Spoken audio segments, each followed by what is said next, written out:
सर्वादौ कर्तव्य ए पुराण रहस्य माध्यम श्रवण करुथिबा समस्त श्रोताबंधु पद कंजरी मोर भक्तिपूत प्रणाम। आज पुराण रहस्य माध्यम सुंदर कथावस्तुटे मु आपण मानक आगरे उपस्थापन करुछि। आपण माने जानिछंती हिरण्यकश्यप हिरणाक्ष भाई होचंती हिरण्यकश्यप। जेतेबेले हिरणाक्षबद्ध सरीगला, हिरणाक्षबद्ध सरीछि, नारायणଙ୍କ सहित शत्रुताचरण करी जो दानव हिरणाक्ष हिरण्यकश्यप सदा सर्वदा पापात्मा पापाचारी अन्याय अनीति लिप्त रहुथिले। आसंतु जानिबा सेई हिरण्यकश्यपଙ୍କ एवं माता कयादुଙ୍କ गर्भरु हिरण्यकश्यपଙ୍କ औरसरु जात हेले महान सन्थ महान साधु भक्त प्रह्लाद भली पुह जन्म नैछंती हिरण्यकश्यपଙ୍କ कूलरे। मा हेउचंती कयाद। केड़े आश्चर्य कथा! जो पापात्मा विष्णु को द्रोह आचरण करी सदा सर्वदा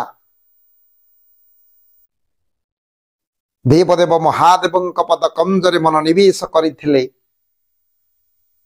नारायण सहित सदा सर्वदा शत्रुता आचरण करि आसुथिले, तांको कूलरे एमिति धर्मात्मा महान पुओ महान पुत्र जन्म नेले से होचंती भक्त प्रह्लाद।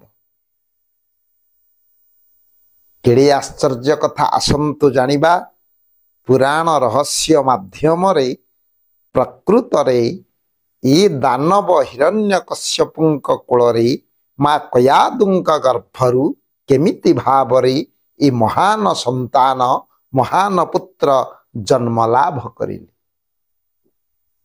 जेतेबेले हिरणाक्ष बद्ध सरी जाइछि, नारायणଙ୍କ जेते दिन पाखरु हिरण्यकश्यप जानिले नारायणଙ୍କ द्वारा मोर भाई हिरणाक्ष बद्ध होइछन्ति, तेणु शत्रुता प्रतिशोधनियारे जली उठिले हिरण्यकश्यप। तेणु नारायण सहित शत्रुता आचरण करिबा पाई, नारायण को विनाश करिबा पाई, भातृहंतार प्रतिशोध नवा पाई हिरण्यकश्यप चलिले आज्ञा तपस्या करिबा पाई।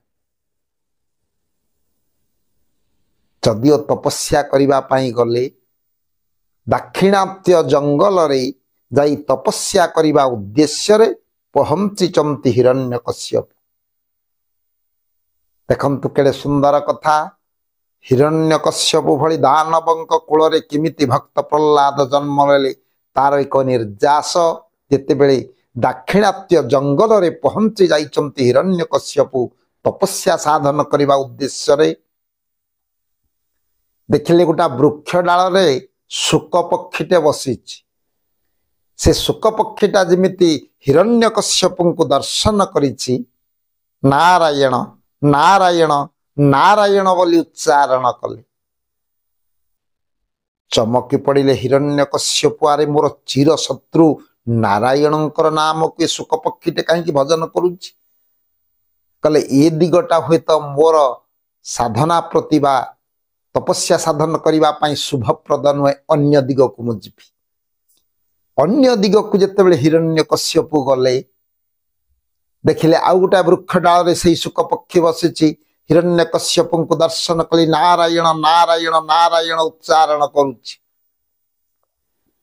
आश्चर्य हेले हिरण्यकश्यप, मोर चिर शत्रु नारायणଙ୍କ नाम को कहीं के शुक पक्षीटा मोते देखिला क्षणी से भजन करुछि। बोधो ये दाक्षिणात्य जंगलटा मो प्रति शुभप्रद नुह। अन्य दिग को जेतेबेले हिरण्यकश्यप जाइचंती, पुणी देखिले गोटा वृक्ष डाल रे सेई शुक पक्षी बसी हिरण्यकश्यपଙ୍କୁ अनै नारायण नारायण नारायण पुणी भजन करुचंती। कहले ना, मोर चिर शत्रु नारायणଙ୍କ नाम को जेतेबेले शुक पक्षी भजन करुछि, आउ ये स्थान रे रहिबा उचित हब नै। मु तपस्या करिबि नाही, मु फेरी जिबि, पुरा को फेरिबि।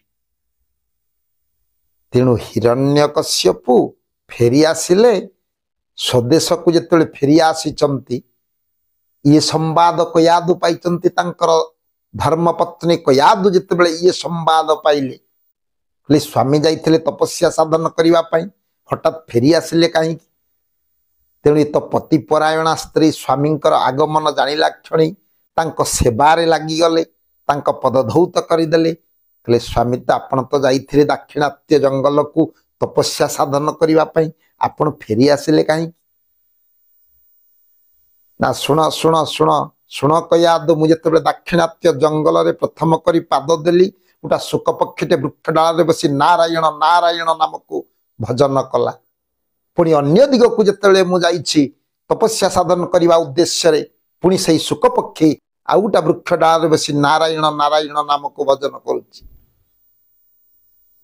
तेणु मु देखिली मो प्रति हुए तो शुभप्रद नुह ये समयटा तेणु मु फेरी आसिली परवर्ती समय रे मु तपस्या साधन करने जी कयादु होउचंती भक्तिमती जिते बेले स्वामी मुखर नारायण नारायण नामटा को कयादु शुणिले अंतर मध्य आनंद जाग्रत है कहले आज मो स्वामी चिरशत्रु बोली कहले मध्य आज नारायण नारायण नाम को से उच्चारण करुचंत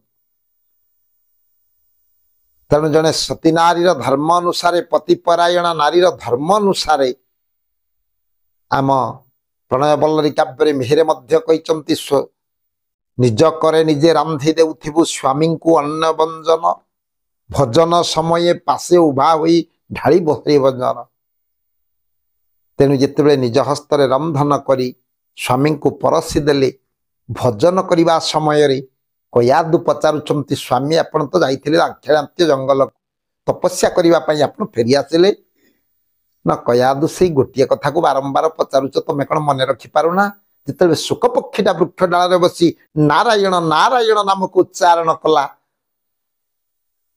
पुणी अन्य दिग को जिते गली से नारायण नारायण नारायण नाम को उच्चारण कला शुक पक्षी तेणु मु भाविली चिर शत्रु नारायण नाम को जिते मत देखला क्षणी से भजन करुच्ची हुए तो यहाँ ठीक समय नुह इटा शुभ समय नुह तेणु फेरी आसी स्वामी भजन पर सज्जिया पारिदेले शयन करने स्वामी जाउछंती पदसेवा करुछंती कयादु ये बेले पचारे स्वामी आपण तो जाइए तपस्या साधन करने फेरिले कहले कयादु बारंबार से कथाटा को तुम प्रश्न करुच तुम कौन बुझीपारुना शुक पक्षीटा नारायण नारायण नारायण से नाम को भजन कला जिते मु शुणिली मु भाविली मोर चिरशत्रु नारायण नाम को कहीं भजन करुच्ची बोधे ये समयटा शुभप्रद नुह मु तेणु मु फेरी आसिली एते बेलू जो दिन हिरण्यकश्यप फेरी आसीचंती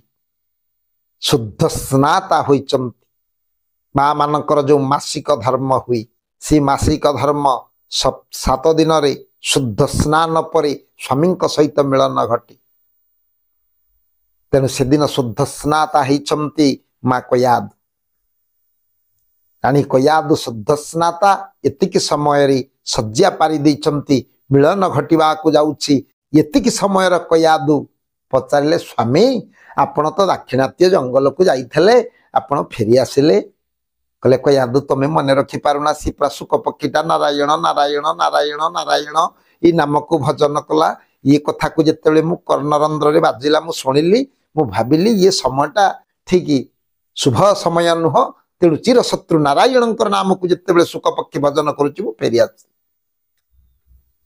एत बेलू आज्ञा संयोग मिलन घटुची शुद्ध स्नाता कयादु एवं स्वामी हिरण्यकश्यपुंकर मिलन घटिवा को जाउची